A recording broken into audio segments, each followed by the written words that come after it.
So can you tell me first, does trade deficits constitute a national emergency? The hollowing out of the U.S. manufacturing No, just yes or no. class.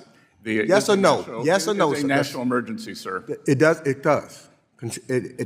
You're telling me trade deficits equals a national or creates? Persistent and prolonged. Okay. Yes, sir. And do you know also, sir, that for the last 4 decades, we've had trade deficits in the United States of America, and nobody said it was an emergency?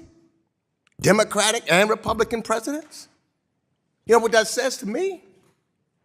That it's not an emergency because it hasn't been for 4 decades. It says to me that we should bring tariffs back to the United States Congress so that we can make that determination as the Constitution has said and not try to go around Congress. That's just unbelievable to me. Let me ask this question. Maybe they missed it.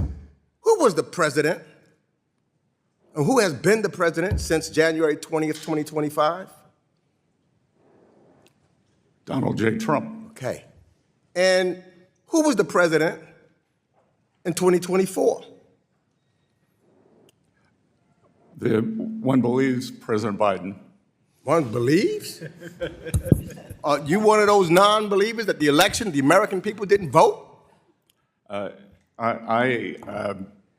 am not. You're not? You said one believes? Do you believe in the Constitution of the United States and it should be abided by? I believe in the Constitution of the United States. So you believe in it without any second thought. You don't have to think about it. You believe in it and you would abide by it. Is that correct? I have and I do, sir. Okay. But do you know that a president has said he may or may not, he don't know? Let me ask this question. I couldn't believe my ears. Sunday, during NBC's Meet the Press, President Trump credited himself for the strong economy in 2024 when Joe Biden was president, but then he blamed President Biden for a weak economy in 2025 when he was president.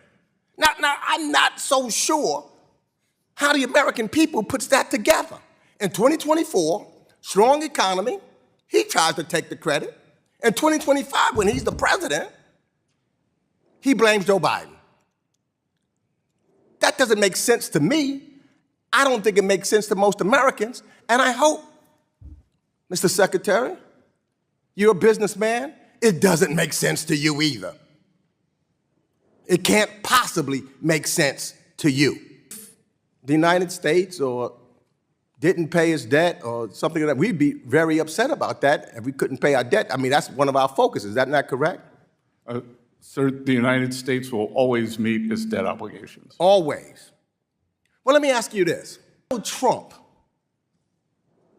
the deal maker, and you didn't answer Ms. Velasquez's questions, no deals, although he said 3 weeks ago that there would be deals. But Donald Trump, not once, not twice, not 3 times, not 4 times, not 5 times, but 6 times failed to pay his debts on his business and went bankrupt. And you're going to call that a good businessman?